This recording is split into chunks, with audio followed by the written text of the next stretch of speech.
Sa nakaraang video ay natapos tayo kung saan matiwasay nang nakaalis sa lupain ng Darkmoon family ang lahat ng panig ng Asher Feather Clan at nang makalaban sila ay isa-isa silang pinasalamatan ng ating bida sa naging tulong ng mga ito. At bago pa umalis ang lahat ng mga pamilya mula sa ibang clan na kanilang nakatulong ay marahan pa ang mga itong binalaan ni Patriarch Jeju na mag-ingat gayong di daw basta-basta papayag ang Darkmoon family na hayaan na lamang silang lahat. At matapos nito ay isa-isa nang nagpaalam ang lahat sa bawat isa at ang nangyaring labanan ay naging daan upang magkaroon ng apat na pamilya ng matibay na koneksyon sa bawat isa. Kung saan habang lumalayo ang mga ito ay marahan pa itong pinagmasdan ng ating bida kasama ng lahat ng Asher Feather Clan at mga expert na kanilang nakatulong sa digmaan. At makalipas pa ng ilang sandali ay muli nang nagsalita si Vice Principal Shu kung saan marahan nitong tinanong si Ye Xinghe patungkol sa kung ano na daw ang totoong level nito sa kasalukuyan.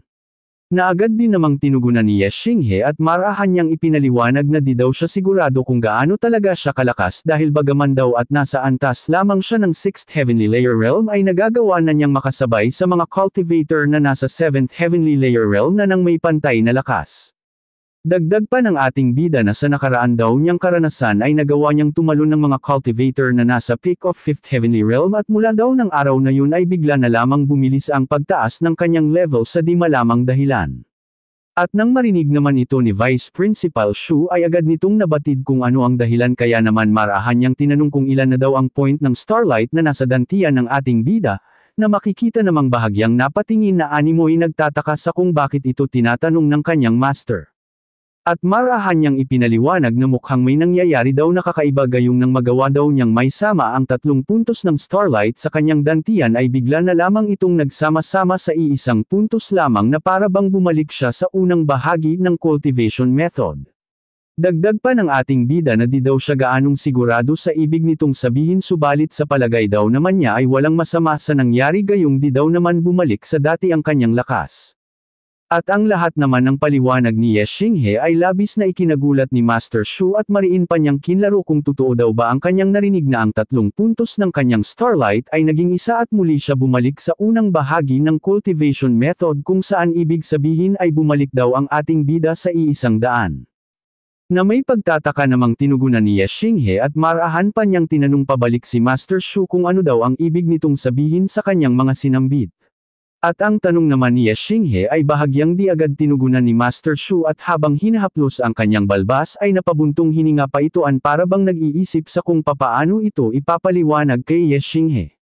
Maya-maya pa ay marahan na ni Master Shu na ipinaliwanag kung bakit siya nagulat kanina nang marinig niya ang sinabi ni Ye Xinghe gayong ang ibig sabihin lamang daw nito ay magagawa na ni Ye Xingheng makapag-cultivate at maabot ang 9th Heavenly Realm at makapag-breakthrough sa mas mataas pang level, dahil ang nangyari daw kay Ye Xinghe ay ang dapat maabot na state ng isang cultivator para magawa nitong maabot ang mas matataas pang level.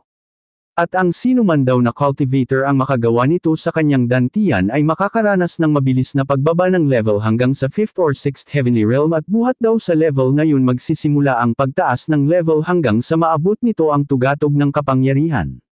At ang paliwanag naman ni Master Shu ay tila di gaanong naintindihan ng ating bida at maging ako ay nalito din sa paliwanag ni Master Shu kaya naman minabuti pa itong klaruhin ni Ye Xinghe para sa mga nalilitong gaya natin.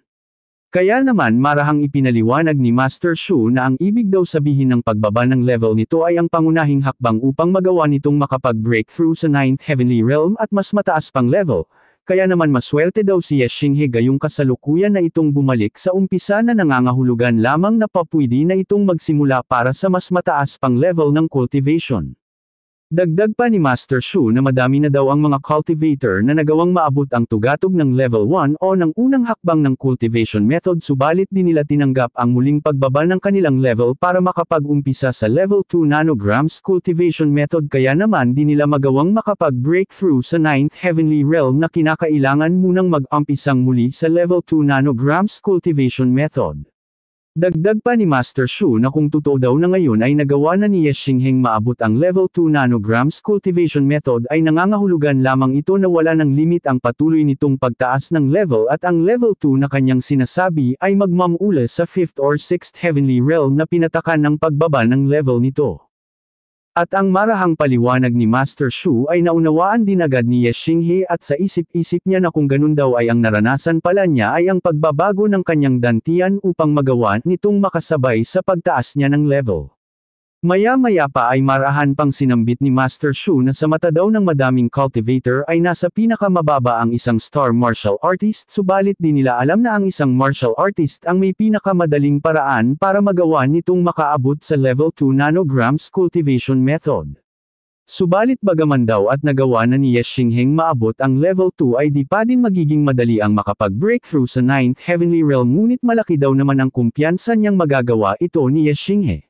Dagdag pa nitong paliwanag upang lalong ganahan ang ating bidang magpalakas na ang sino man daw na cultivator ang magawang makaabot sa level 2 ay madidagdagan ang lifespan ng 100 taon at magagawa nitong maabot ang di kayang maabot ng isang normal na cultivator na mas pinipiling manatili sa level 1 at di matanggap ang bahagyang pagbaba ng level upang makapag-umpisa sa level 2. At matapos ng mahaba niyang paliwanag sa nangyari sa dantian ng ating bida ay may bigla siyang naalalang itanong kay Ye Xinghe kung saan agad din naman niya itong sinabi at patungkol daw ito sa kung ano na ang progreso ng ating bida sa pag-aaral nito sa ibinigay niyang True Heavenly Martial Star Technique. Na agad din namang tinugunan ni Ye Xinghe at nahihiya nitong sambit na hanggang ngayon daw ay ang Star Martial God Technique pa din ang kanyang pinag-aaralan at di pa niya napag-aralan ang ikalawang cultivation method na ibinigay nito sa kanya. Na agad din namang tinugunan ni Master Shu at mariin niyang sinabi na sa kasalukuyang level daw ni Ye Xinghe ay kailangan na nitong pag-aralan ng True Heavenly Martial God Technique, gayong wala na daw magiging halaga pa ang pag-aaral nito sa Star Martial God Technique dahil pangunahin lamang ito kaalaman para sa mga Star Martial Artist.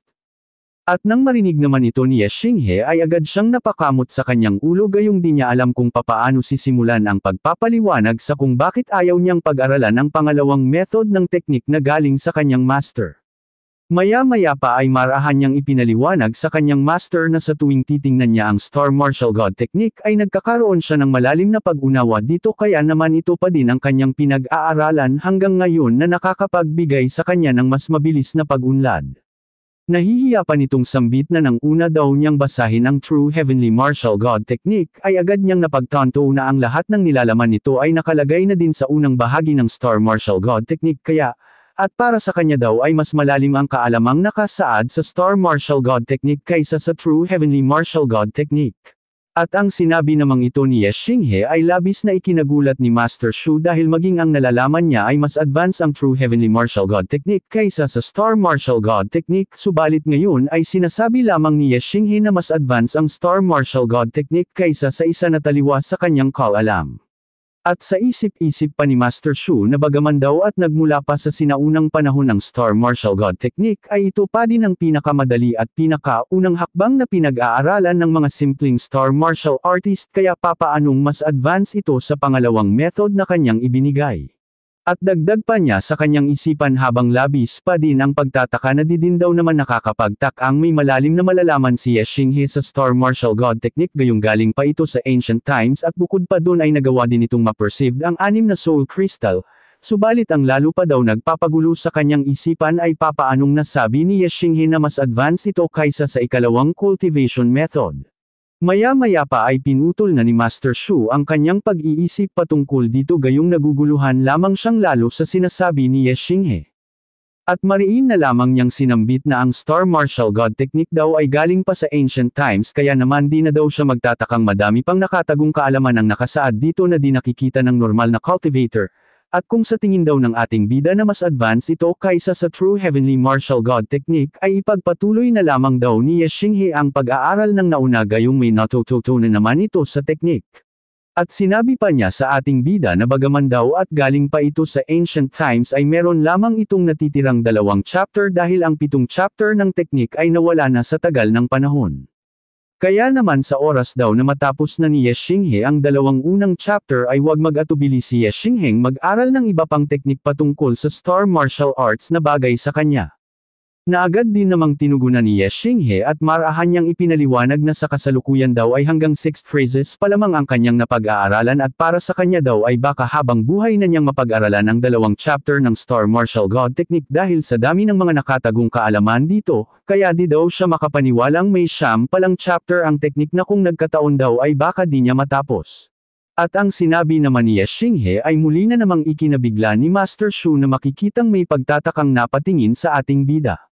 At may pagtataka pa niyang kinlaro kung totoo daw bang nasa ika-6 na paragraph pa lamang si Xinghe sa Star Martial God Technique, habang kinukuha ang nasabing libro para tingnan.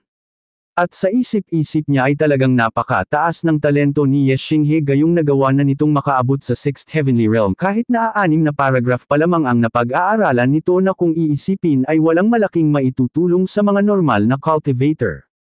At habang binabasa ang ika-6 na paragraph ng libro ay mariin niyang nasambit sa kanyang isipan na napaka-misteryoso daw ata talaga ng Star Martial God Technique dahil ayon sa sinabi ng ating bida ay madaming nakatagong kaalaman dito kahit na nasa unang chapter pa lamang ito ng pagbabasa. Nang bigla na lamang magulantang si Vice Principal Shu sa kanyang napagtanto gayong nang makita niya ang ika-6 na paragraph ay nauutol-utol niyang mas ambot na isa lamang daw itong normal na sulat na para sa kanya ay walang anumang nakatagong kaalaman kaya papaano daw nasabi ni Xinghe may napupulot siya ditong malalim na pangunawa.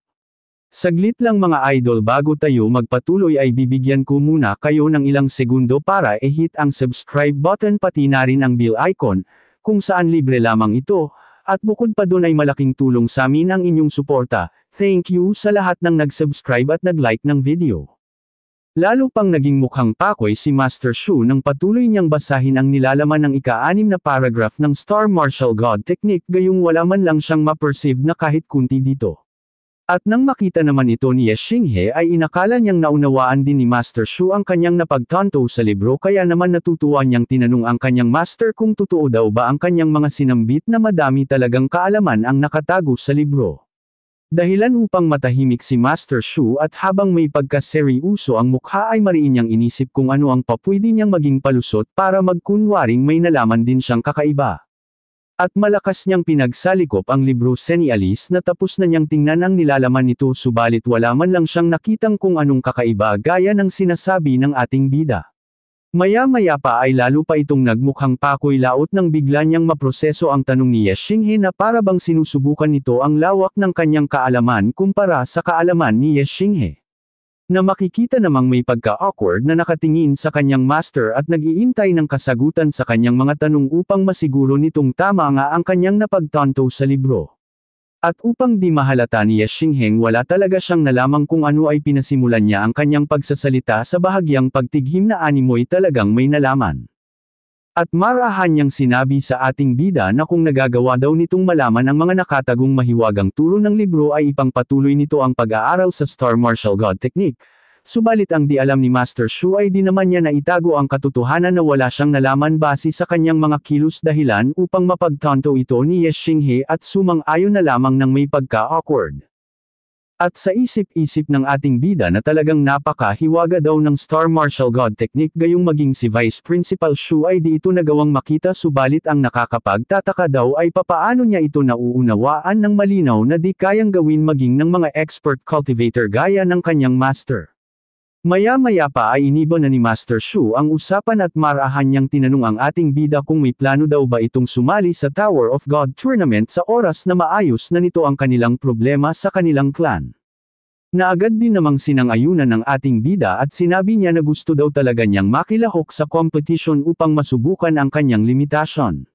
Subalit bago daw yun ay gusto muna niyang makasigurado na ang lahat ng miyembro ng Asher Feather Clan ay nasa ligtas ng kalagayan upang wala siyang maging pangamba sa laban. Natinugunan naman ni Master Shu at marahan nitong sinabi na kung ganun daw ay gawin muna ng ating bida ang kailangan nitong gawin bago ang lahat. At nang matapos ni Master Zung magsalita ay marahang tinanong ng ating bida kung saan daw ba eksaktong matatagpuan ang Tower of God Tournament na magaganap at ano daw ang patungkol dito.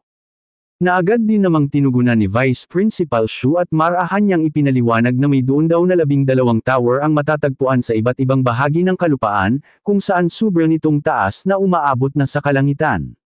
At ayon pa daw sa kanyang nalalaman ay wala pang sino man ang nagagawang makaabot sa tuktok nito kaya naman wala pa ni isang may alam sa kung gaano talaga ito kataas, at ang isang tower daw ay matatagpuan dito mismo sa Zhou Empire. At matapos niya ito masabi ay bigla na lamang itong natahimik sandali sa di malamang dahilan na para bang may kung anong di niya masabi. At may pagkaseryoso niyang sambit matapos ng bahagya niyang pananahimik na sasabihin daw niya kay Ye Xinghe ang tunay nitong pinagmulan sa oras na maganap na ang tournament, na agad din namang sinang-ayunan ng ating bida na walang alam patungkol dito. Matapos nito ay nagpatuloy na ang lahat ng miyembro ng Asher Feather Clan sa pag-usad palayo sa bakana ng Dark Moon family. At habang naglalakad sila ay mapapansin ang bahagyang pagpal-ingalinga ng ating bida na parabang may kung anong hinahanap sa paligid na di niya makita-kita kanina pa. At ang paghahanap naman ng ating bida sa kung anong bagay ay agad na napansin ni Jia Yuning na makikitang napataas bahagyan ng kilay habang nakatingin sa ating bida. Maya-maya pa ay di na din nakatiis pa si Jia Yuning kaya naman may pagkamasungit niyang tinanong ang ating bida kung hinahanap daw ba nito si An Xiaoyan. At ang biglaan naman nitong pagtatanong ay bahagyang nagbigay ng gulat kay Ye Xinghe.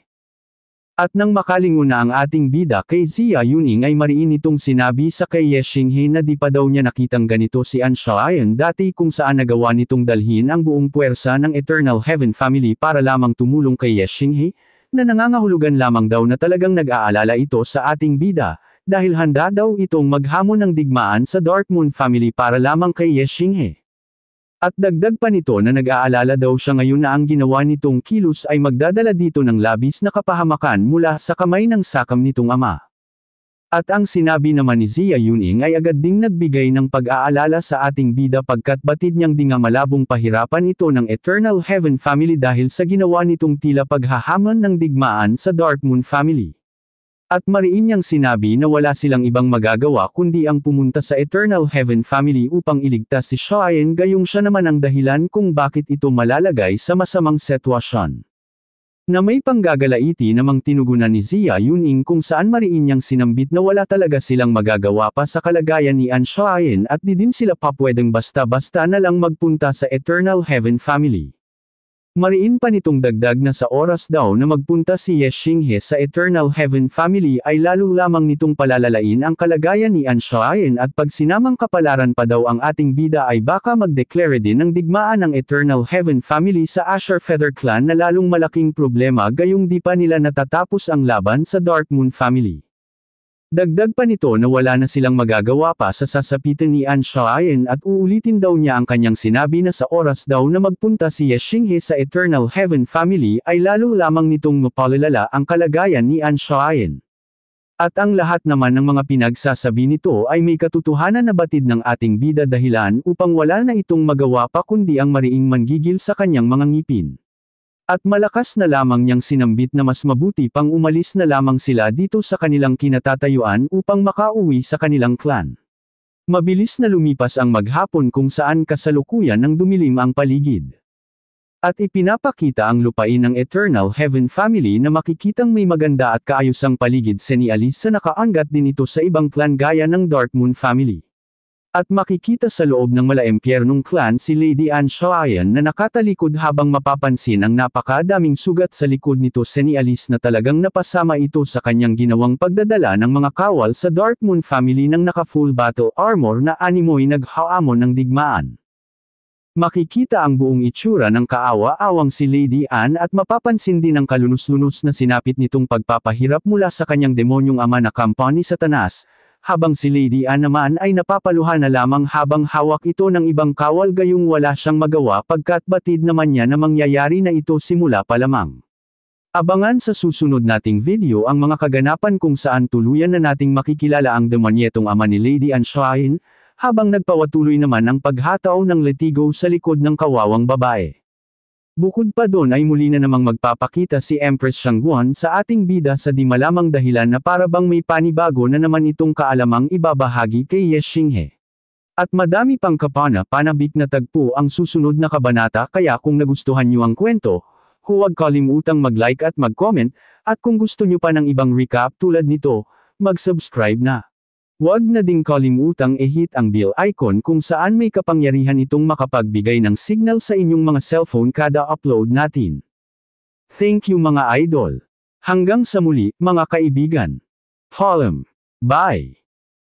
Mga idolo, saglit lang, sana pinapakinggan mo pa din ang video hanggang dito dahil gusto ko lamang ipaalam na mukhang di na ata tayo makasay sa HUD pa dahil di pa din nadating ang ating Google AdSense pin para sa address verification, kaya naman mukhang mawawalan na tayo ng ads, at pag nangyari yun ay umasa kayo na patuloy pa din tayo sa pag-upload para sa inyo.